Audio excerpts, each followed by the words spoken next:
Es domāju, kā sākt, tad es teikšu, tā es nepārstāvu nevienas, pārstāvu sev un savas kompetences. Ja? Tātad visu, ko es pateikšu, es atbildu pats, un tas ir viss man pētījuma rezultātā, jo, kā jau pieminēju, es ne tikai esmu, biznesā bijis un esmu, bet es arī nodarbojos ar savu pētniecību, un viens no tādām lietām, ko es arī daru, ir palīdzu uzņēmējiem atrast risinājumus, vai radīt jaunus produktus, vai atrisināt problēmas. Ja? Un tāpēc es iešu caur šādu produkta perspektīvu, principā, tad, kur meklēt risinājumus. Tad pirmā lieta, ja mēs runājam šodienas tēma, ir principā ilgspējība, tad ilgspējīgas lauksaimniecības galvenais mērķis ir saglabāt un nepasināt augstus resursus.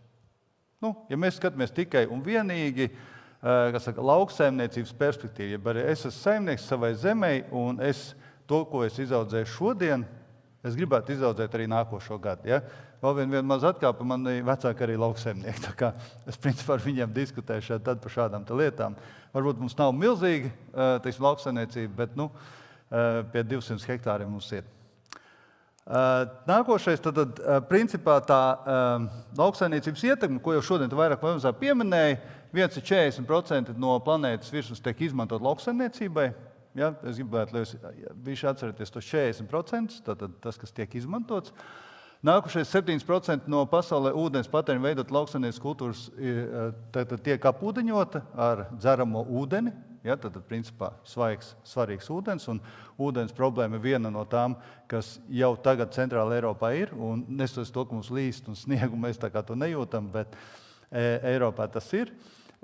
Un te bija tā atbilde, ko bija arī uzdots, tad globāli mēs runājam vispār, tad 11% no globālās siltumnīcas efektu gāzu, tas ir tas, kas nāk no lauksaimniecības. Un tā kā vēl specifizēju to, ko es atceros tagad no rakstītā, tas ir vairāk itais no lielopiem.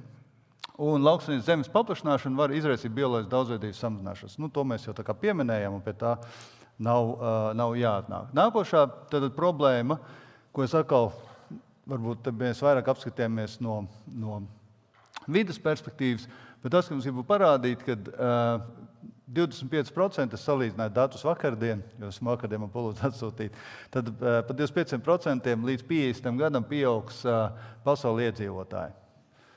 Un 40% jau šodien lauksaimniecības zeme tiek izmantot, tad principā kā labā ziņa, lauksaimnieki būs pieprasīti, tad mēs visi vēlēsimies piepildīt savus puncīšus, bet jāatcerās tas, ka ar šodienas efektivitāti, kā mēs to darām, tas ir 40%, bet mums būs jāpabaro principā 25%. Nākošais ir palielināsies ienākumi no jaunatīstības valstīm, kas atkal būs spiediens uz to, ka patēriņš tikai pieaugs, ja?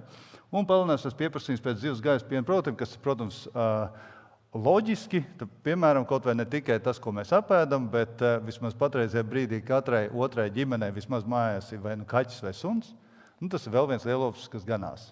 Apmēram tā arī vajag skatīties. Ja? Un tad tie lielākie izaicinājumi, ja es skatos atkal no perspektīvas, ne tikai tādas liels, tad ir izaicinājums, ir viens uzlabot efektivitāti lauksaimniekam. Mums ir svarīgi katru gadu, es gribu paaugstināt savu ražīgumu, vai no sava, viena tā kvadrātmetra tomēr dabūt ārā vairāk. Otrs ir palielināt ražīgumu, arī, tātad, principā, viens mazāk patērēt resursus, vairāk tātad izaudzēt, un ilgspējība.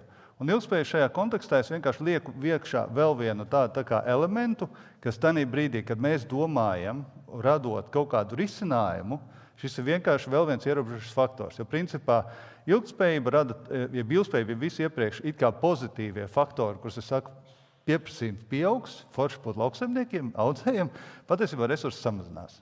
Ja? Ilgspējība ir tas, kas principā dod iespēju skatīties no citas perspektīvas, ne tikai tādā veidā, ka mēs uzlabojam savus efektivitāti un ražīgumu vienalga kādā veidā, bet galvenais, lai to darītu, bet mums ir visi green deal noteikti, jau pirmā runātāja arī runāja, un visi vispārējie elementi. Lūk, un tad risinājumi. Pirmais risinājums ir rīcība.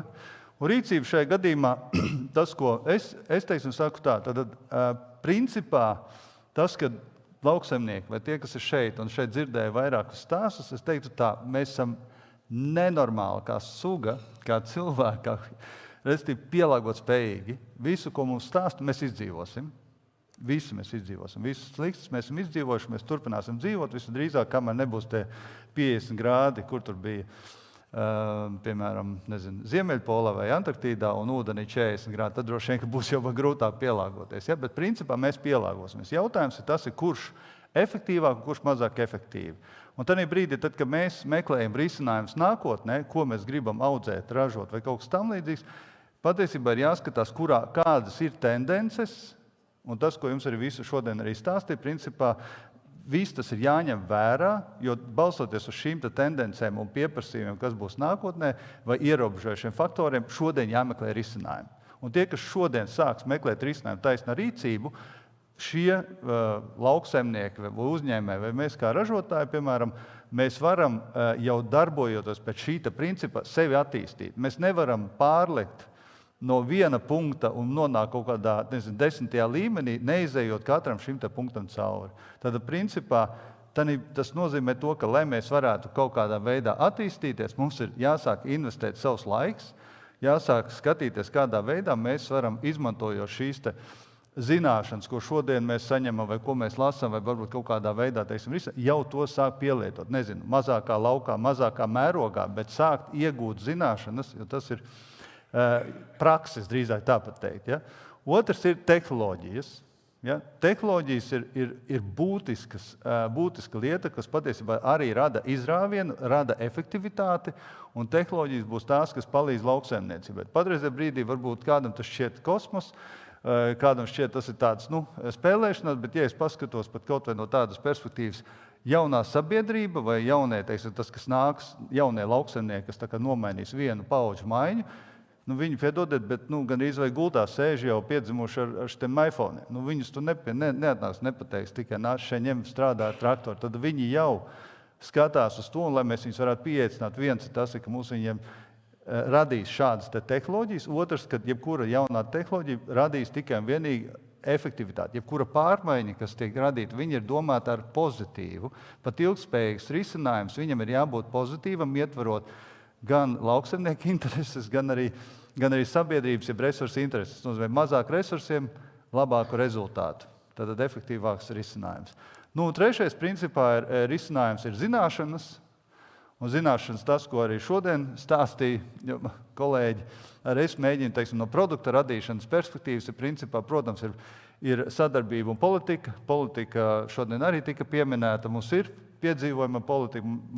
Tad, kad es runāju ar uzņēmējiem, kur meklējam risinājumus vai balstoties uz kādām tendencēm, es saku, skatāmies vismaz, ko saka Eiropas Savienība.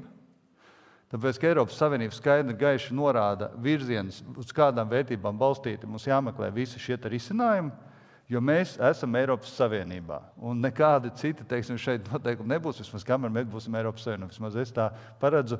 Un man ir tāda ticība, ka mēs būsim Eiropas Savienībā, tāpēc, ja jūs meklējat risinājumus, meklējat saprast kādus standartus vai virzienus, paskatāmies, tad skaidrieši, kur virza Eiropas Savienība sabiedrību, patērētāju un ar kādus risinājumus viņi sagaida, kur viņi atbalsta investīcijas. Ja, tad tā ir zaļā lauksaimniecība, bioloģiskā lauksaimniecība un tāda. Tad, principā, tas, kas ir jāņem vērā, ir 3 lietas – rīcība, tehnoloģijas un zināšanas. Ja.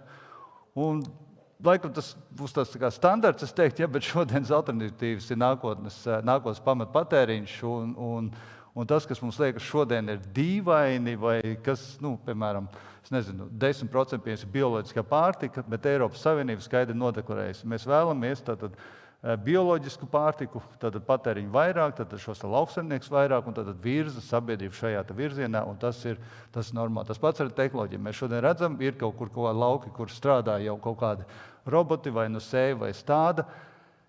Protams, ka šie roboti varbūt nav maksimāla efektivitāte, bet, ja mēs salīdzinām ar telefoniem 10 gadus atpakaļ vai pat 20 gadus atpakaļ, nevarēja mums būt šodien tādi telefoni ar visiem iespējamām lietām, ja mēs viņus nelietotu, ja, lai mēs, zinātne nepētītu un neskatītos efektivitāti. Tā kā viss tas, kas ir šodien, tas ir principā nākotnes